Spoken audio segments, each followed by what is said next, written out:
In this video, in less than 5 minutes, I'm going to share with you how I diagnosed and fixed that squeaking sound on my ATV. This is a Honda Foreman. Let's get started. Guys, safety first.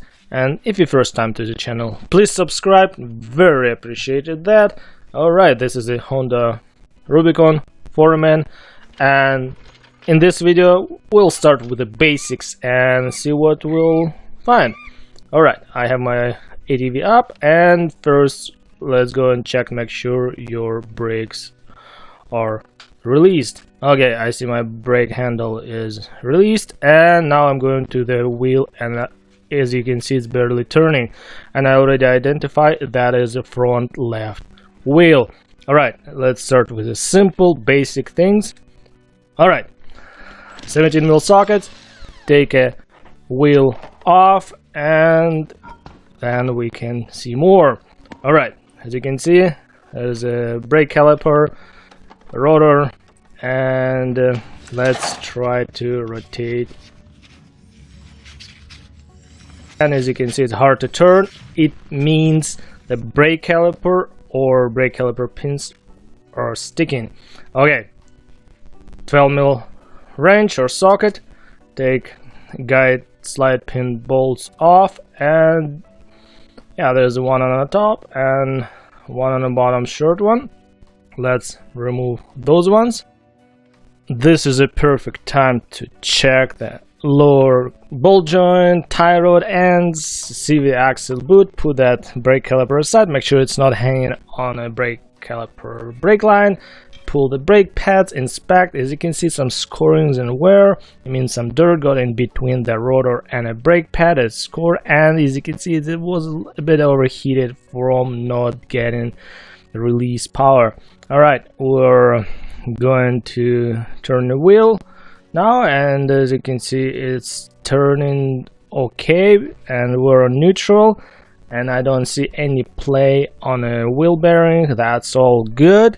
Now we're going to the brake caliper guide pins. This one seems to be okay, but I'm going to clean that and apply fresh grease. Let's check the upper one, and this one feels dry. Okay, let's pull the boot back and slide the pin out. It's a little bit dirty, and it is not too bad, but we're going to clean it and apply new grease. Okay, make sure it's all clean and all will be ready for new grease. Okay, this is a silicone based grease compound. You don't want to use any petroleum based grease because it will deteriorate the rubber boot. Alright, put that slide pin back and make sure boot is on. That was my fix, and it might be something different on your ATV, but it helped, it worked, and now as you can see, it's sliding freely and smoothly. Okay, let's pull the upper one out. It was a little bit harder, it was dry, and it didn't want to come out that easy than the bottom one, and I'm going to clean it, and using a brake clean. You never should use any air on the brakes when you work. You don't want to breathe that brake dust. Just a brake clean and apply some silicone based grease compound.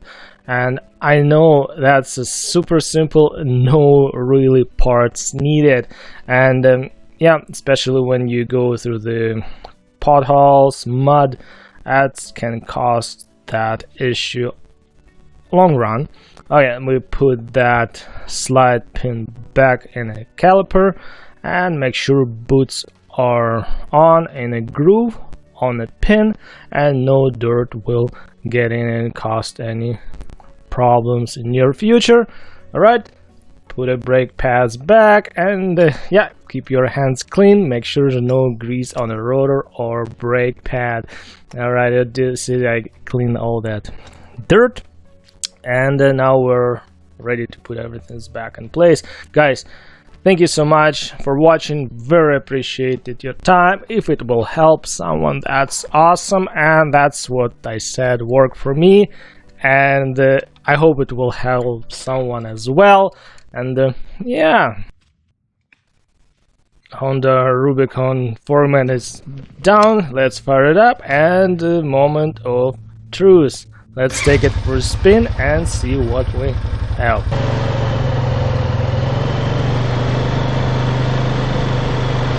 Here we go. As you can see, it's quiet, no squeaking high-pitched sound, and it's not good. Guys, thank you so much again for watching. Any comments, suggestions, critiques, yeah, please put it in the comment section below. There is a million ways to do the same job, and I just shown how I did it and it worked for me. Alright, stay safe, stay warm, and see you soon, and bye now.